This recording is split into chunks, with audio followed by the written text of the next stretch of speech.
Muitas vezes as pessoas que se relacionam com narcisistas, as mesmas não sabem que elas foram selecionadas. Vocês sabiam que o narcisista te escolhe a dedo e você mesmo não percebe? Se vocês quiserem saber sobre o tema de hoje, fique conosco até o final do vídeo, que eu quero falar para vocês como é que eles fazem essa leitura, né, das pessoas. O porquê? Os narcisistas, eles são predadores estritamente relacionais, né? Então, eles sempre se envolvem com pessoas que têm uma certa empatia, né? Pessoas que gostam de ajudar os outros, sabe? Pessoas bem dispostas. Eles também gostam de se relacionar com pessoas que têm crenças cegas. Crenças cegas seria uma pessoa praticamente inocente, que acredita em tudo aquilo que ele fala. Ele também percebe pessoas que são totalmente cooperativas, tolerantes e pessoas leais. Então, essa é a fase de aliciação. Ou seja, ele faz uma leitura prévia de você, mas na verdade nessa leitura prévia ele já sabe tudo sobre você. O interessante é que quando uma pessoa conversa com o narcisista e não percebe, mas mediante o período de 2 horas conversando direto, ele consegue traçar quais são as características dessas pessoas. E ele vê se é possível, né? Por exemplo, ele angariar, ele predar essa pessoa para se tornar a sua vítima. Então ele sempre vai olhar pessoas que são empáticas na maioria das vezes, pessoas inocentes, pessoas cooperativas, pessoas tolerantes e pessoas leais. O segundo aspecto que o narcisista também olha são traços e tendências comportamentais. Quais são esses traços e essas tendências? Quando eu falo sobre comportamento, é sobre aquilo que comporta, né, o nosso corpo. Por exemplo, ele consegue traçar a realidade de uma certa maneira e agir conforme esses traços. Então, nosso corpo, na maioria das vezes, fala, né? Por exemplo, nós falamos não só com as narrativas, mas também com os atos, com as expressões. Então, o narcisista ele vai buscar essas tendências comportamentais. E quais seriam? São, por exemplo, pessoas que falam da ex-namorada ou do ex-marido, ou fala da mãe, né, ou fala da irmã, e também essa pessoa que não sabe falar não. Por quê? Eles percebem que pessoas que falam muito dos outros, os narcisistas, eles percebem que essas pessoas são dependentes. Por quê? Porque na maioria das vezes ele sempre pega pessoas que foram frustradas no seu relacionamento com o pai, quando for criança, ou frustrado com a mãe, frustrado com a irmã, né? E essas pessoas agem dentro de um certo ressentimento. Então o narcisista ele consegue traçar isso. E a maioria dessas pessoas não sabem dizer não, né? Uma pessoa que sempre faz tudo que o pai fala, tudo que a mãe fala, tudo que o irmão, que a irmã fala. Então ele vê que essa pessoa não tem vontade própria. E muitas vezes para ele é fácil para ele poder conquistar e predar essa vítima. Então ele sempre faz isso. O terceiro aspecto também que o narcisista faz para aliciar a sua vítima, ele sempre escolhe o momento certo, tá? Com a pessoa certa e no lugar certo. E pessoas que sempre fazem esse tipo de atitude são pessoas que são psicopata e narcisistas. Por quê? Porque eles testam essas pessoas. Essas pessoas, para ele, passam uma espécie de teste de qualidade. O porquê? Porque ele vê o momento que essa pessoa está mais fragilizada para ele, por exemplo, aplicar o love bombing, né? Conquistar essa pessoa, demonstrar amor, mostrar aquela paixão totalmente cega, totalmente louca.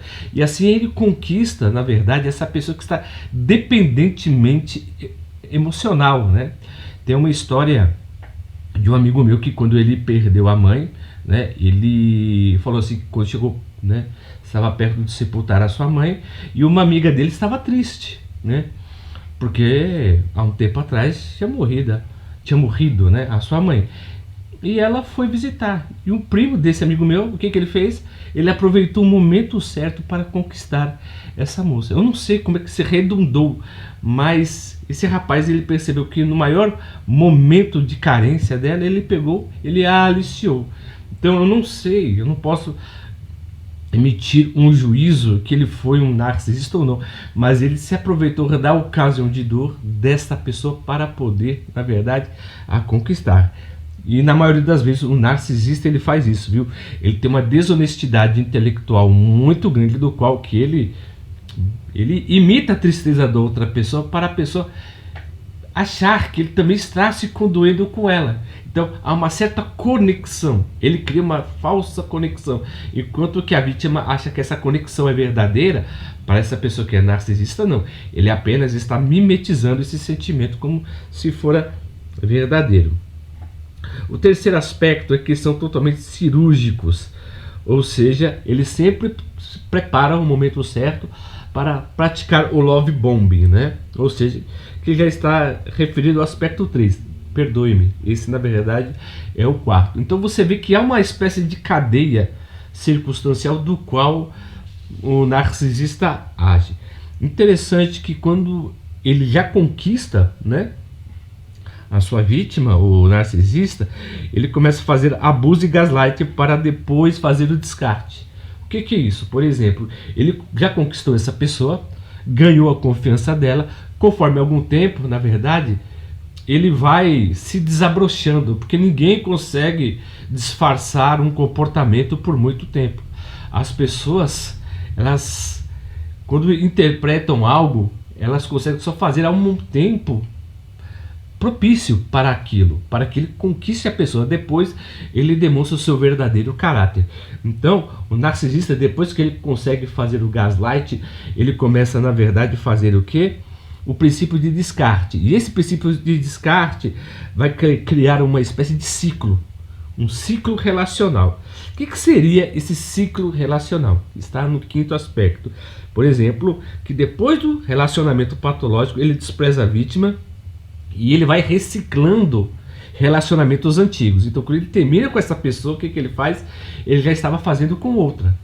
Quando ele está descartando uma vítima, ele está fazendo love bomb com a outra. Enquanto ele faz love bomb com uma, ele vai fazendo hoovering com a outra. Então ele não consegue fazer love bombing com duas pessoas ao mesmo tempo, ou hoovering, porque ele sabe que ele está perdendo. Então, com essas pessoas que ele se relaciona e ele escolhe a dedo, ele vai estabelecendo um ciclo, na verdade, de relacionamentos antigos, do qual que ele sempre vai e volta, não só com uma, vai e volta com a segunda, vai e volta com a terceira, vai e volta com a quarta, e vai e volta com a quinta pessoa. Então ele faz isso para não se sentir sozinho. Ele é uma espécie de vampiro, ou seja, ele sempre escolhe a pessoa e a vítima não percebe que está sendo aliciada por ele. Então, quando você encontrar uma pessoa que é totalmente apaixonada por você no primeiro ou no segundo encontro, sem nenhum motivo aparente, você tem que ficar moralmente esperta com essa pessoa, porque muitas vezes ela te escolheu a dedo, ela te estudou e ela te analisou e você não sabe. E você acredita que foi o destino, ou foi a Deus, ou foi alguma força do universo que os conectou de uma certa maneira. Mas fique esperto, porque o narcisista ele não acredita nem em Deus, nem em destino, ele nem nada. Ele apenas acredita que a sua crença de ser completo é a única que vale a pena. Então ele vai sempre utilizar qualquer crença que for, porque ele não tem nenhum pudor. Então ele faz tudo, na verdade, para conseguir a sua vítima. Se vocês estão gostando dos vídeos que eu estou postando, por gentileza, faça o triplo C no nosso canal, clique, comente e compartilhe o nosso conteúdo. E como sempre, viu, eu agradeço o carinho e a oportunidade de estar com vocês mais nesse vídeo e até a próxima.